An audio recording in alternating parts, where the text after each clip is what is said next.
মাগুরার আলোচিত শিশু ধর্ষণ ও হত্যা মামলায় দ্বিতীয় দিনে আরও ৩ জনের সাক্ষ্য গ্রহণ করেছে আদালত। মঙ্গলবার মামলার পরবর্তী সাক্ষ্য গ্রহণের দিন ধার্য করা হয়। এর আগে সকালে কড়া নিরাপত্তার মধ্য দিয়ে আসামি হিটু শেখ, তার 2 ছেলে সজীব শেখ ও রাতুল শেখ এবং স্ত্রী জাহেদা বেগমকে নারী ও শিশু নির্যাতন দমন ট্রাইব্যুনাল আদালতের বিচারক এম জাহিদ হাসানের আদালতে হাজির করা হয়।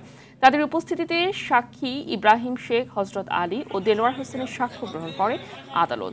রোববার মামলার বাদী নিহত শিশুর মা আয়েশা খাতুন সহ 3 জনের সাক্ষ্য গ্রহণ করা হয়।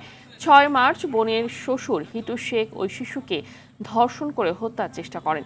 পরে চিকিৎসাধীন অবস্থায় 13 মার্চ রাজধানীর সম্মিলিত সামরিক হাসপাতালে মারা যায় শিশুটি।